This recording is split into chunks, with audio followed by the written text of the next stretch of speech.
Today's scripture is from Mark 9:2-13.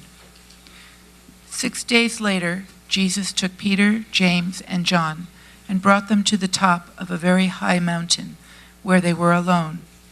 He was transformed in front of them, and his clothes were amazingly bright, brighter than if they had been bleached white.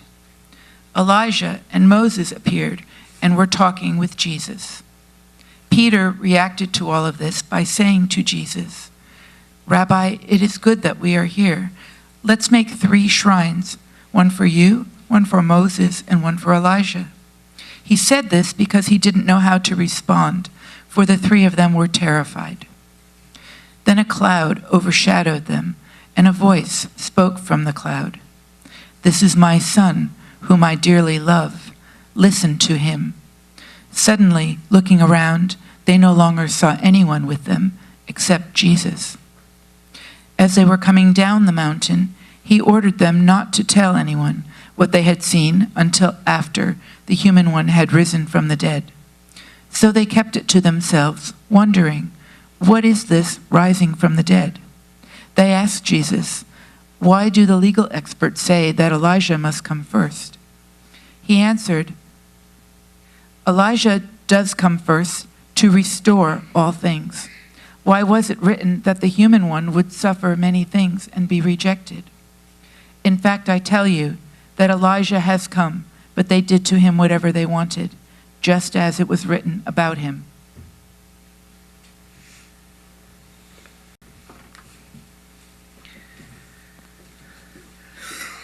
Y'all may have heard this story before. There was a young woman who asked her older co-worker, do y'all ever talk about church at work?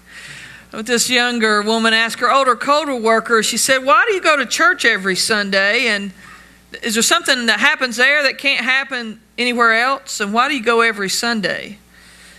And the older woman replied, "Well, what happens is I go to meet God, in whom as a Christian I've come to know through Jesus. God meets me at other settings other than church, but I have to confess I miss most of God's appointments with me." And the woman continued and said, "I find that I live most of my life in a daze." I can relate to her, sleepwalking or on autopilot. I go to church to be reminded that God is there. The young woman asked her, "So you go to church every week and God meets you there every week?" And the woman said, "Well, I go to church every Sunday. And for reasons I can't explain, I meet God in about 1 out of every 8 Sundays." The younger woman said, "Well, why do you go every Sunday?" You can imagine how she replied, "I never know which Sunday it's going to be." In the liturgical calendar of the church, today's Transfiguration Sunday. Since we began back on the first Sunday of December, we've prepared for the birth of Jesus in the season of Advent. We've celebrated his birth at Christmas. We've spent the weeks following that in a season called Epiphany. Now, I grew up Southern Baptist. I didn't know anything about all these seasons. I've shared with y'all before. I knew about Easter, Christmas, and Revival. That's what we had in the Southern Baptist Church. But these things like Advent and Epiphany and Lent and etc., I didn't know a lot about, but I'll tell you, this liturgical calendar can be really wonderful for us as a church family. So we've been in this Epiphany season that follows Christmas when we're asking for that aha moment, this epiphany, this I get it. Today, always in the calendar, ends Epiphany, and it's called Transfiguration Sunday. It's that Sunday where the disciples tell the story of Jesus and on the mountaintop with Elijah and Moses. And I tell you, you should go back and read that if you haven't. It would make quite the movie, this story. As you know, instead of literal interpretation, though, I like to look at Scripture in context. For me, looking at Scripture contextually, it helps sort out the truths and lessons instead of facts and history that folks propose. It's this weird story of sorts. I believe that what happened on the mountain, though, can inform our current conversation and talk about where life might take us in the future and how we prepare for that. How we get our hearts and our heads ready for what we're getting ready to enter into, which is Lent. the season of Lent, which we hope will be very transformative for all of us. So in the past few weeks, we've been walking with those who walked with Jesus day to day, trying to fit Jesus into the ways we understand and make some sense out of the experience. Today's story, we join Peter, James, and John up on the mountain with Jesus. Now, they knew the story of Moses and how Moses had spent time with God on the mountain, but I suspect that they weren't expecting something extraordinary was about to happen, this poof of people disappearing. Doesn't that seem true, that while we know the stories of how others may have experienced God, we don't expect anything similar might happen to us?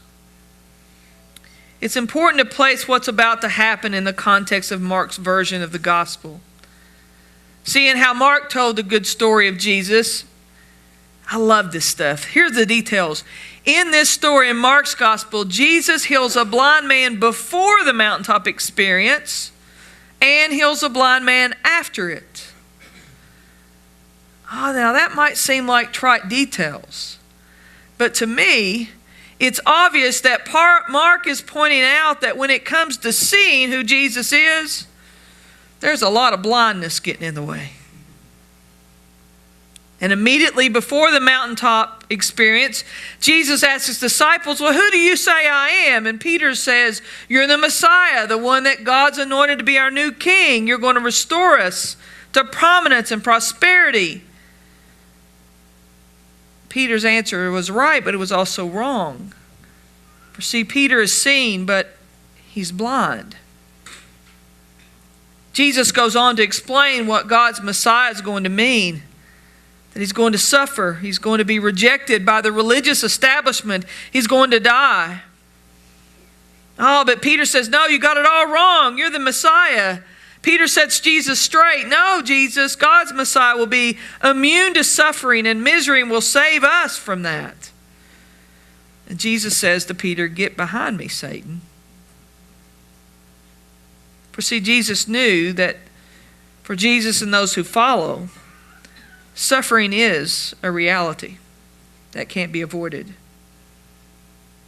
So Peter rebukes Jesus. Jesus rebukes Peter. Jesus says to Peter, come with us up on the mountain. Let's get away from all this crazy world. Anybody else want to go to the mountain this morning? They get to the mountain and Jesus' clothes become whiter than white. And then they see two of their face heroes. Now listen, these were Jewish folks. Their ears would perk up hearing about Moses and Elijah. And here they are, the three of them on the mountain. Jesus, Moses, Elijah, along with the disciples. Peter, as we know, who was never at a loss of words, he says, well, let us build 3 booths, 3 houses, one for Moses, one for Elijah, one for Jesus. Hold on to that a minute. The narrator tells us that Peter didn't know what to say because he was terrified. Terror is what we feel when we see things that are shattered. Everything we thought we knew for sure. So as he was terrified, Peter wants to just stay put on the mountain. Stay up away from the world. How can this bizarre type of story possibly inform us in our faith journey? Well, first let's look at the blindness issue. Becoming aware of our blindness. Anybody have some blindness that's caused by our assuming our perspective, our standpoint is the only one there is? Or perhaps the right one? These ancestors of our faith who enjoyed the illusion of certainty, they had it exploded by God, who refused to be confined by the smallness of human prejudice. The biblical witness is, my friends, over and over again, that God will not stay in the little boxes that we try to put God in. See, God tries to heal our blindness. Blindness caused by the certainty that our way is right, that our faith is the only one, or at the very least, the right one, and we tolerate the others. And then there's the voice. Kenny talked some last week, out of the park sermon on Samuel. But hearing God's voice, and we've got this blindness, and sometimes we have this deafness because we don't listen and make time to hear God's voice.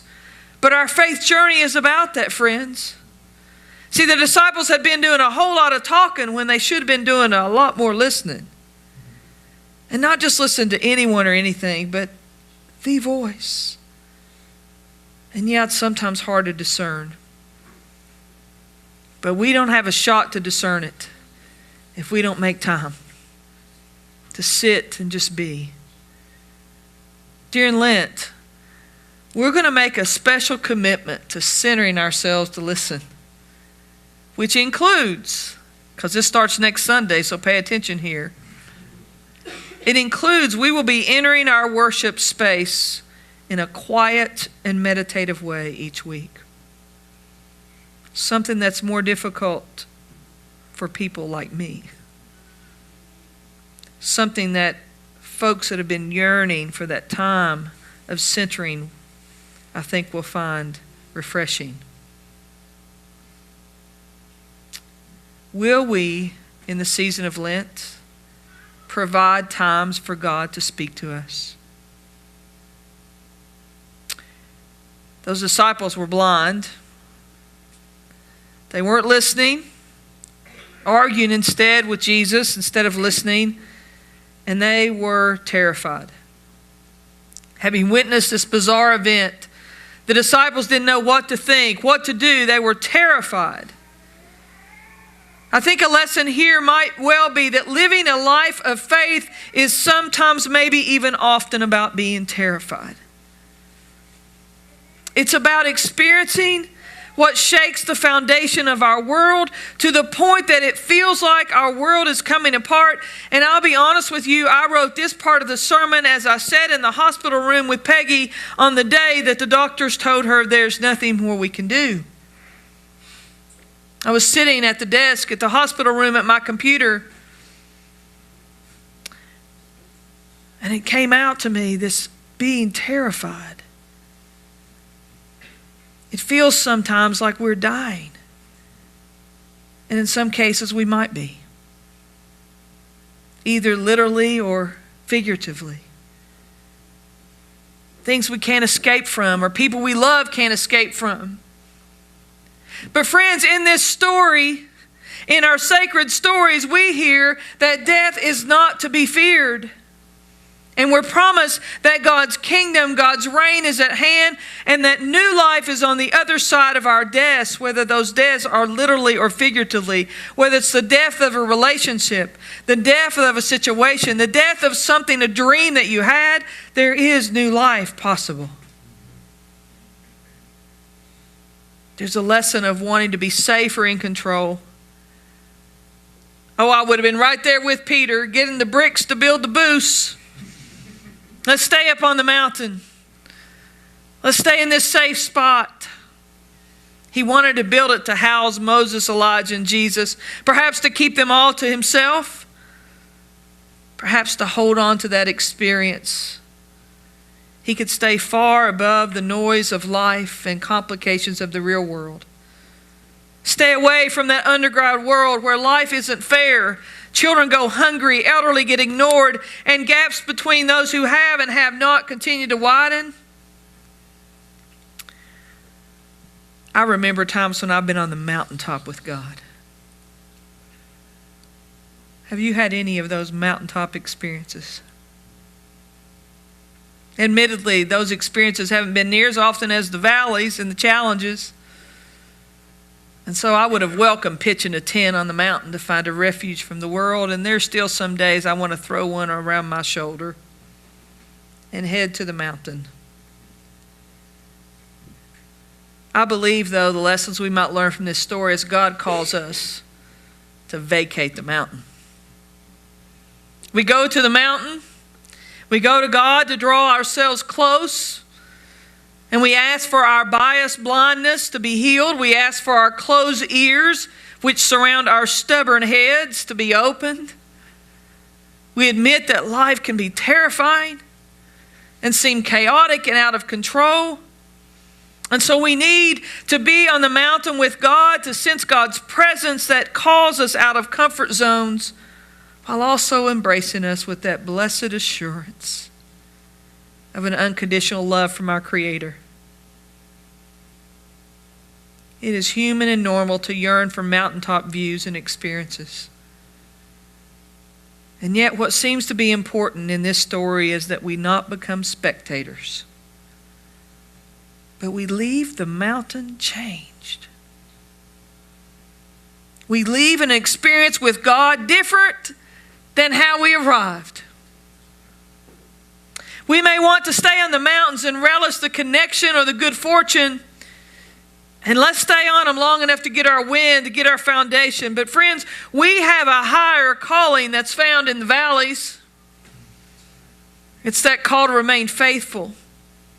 The call to see the world with God's eyes, not ours. To hear God's voice, not the voices that want to dominate us. And our call too, brothers and sisters, is to take our terrified, out of control selves and put our trust in God's guidance and then to follow it. I don't know. Maybe you too just experience God in 1 out of every 8 Sundays. But whenever we experience God, however often or not, we might just be the glow that someone else needs. The brightness someone else needs in their dark world. Reminding us that God of the day is still God in the night. We're called to vacate the mountain.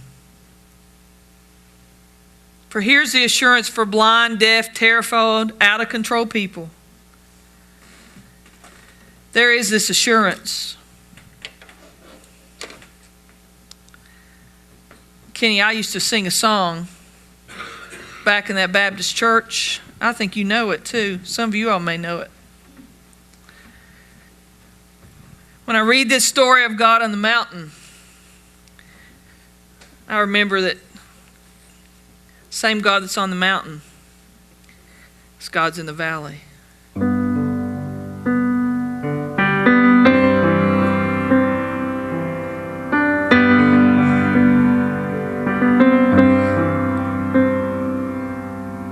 Life is easy when we're up on the mountain. We've got peace of mind like we've never known. But then things change and we get down in the valley. Don't lose faith, for we're never alone. If you know, you can sing it with me. And the God on the mountain is still God in the valley. When things go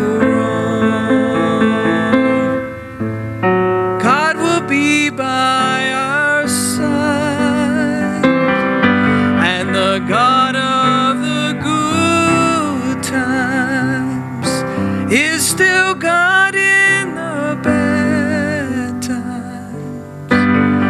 God of the day is still God in the night.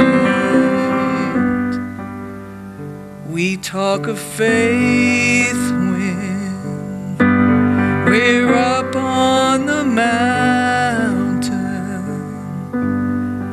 But talk comes so easy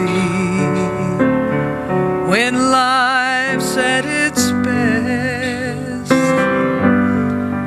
It's down in the valleys, in our trials and temptations. Now listen, that's when faith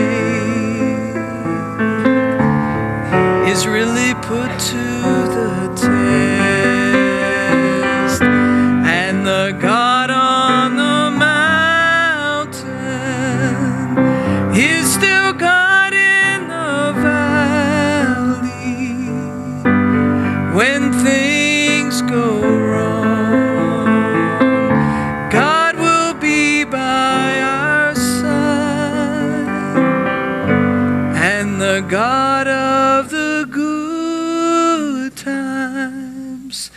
is still God in the bad times. God of the day is still God in the night. And the God on the mountain is still God in the valley. When things go wrong, God will be by our side. And the God of the good times is still God in the bad times. God of the day is still God in the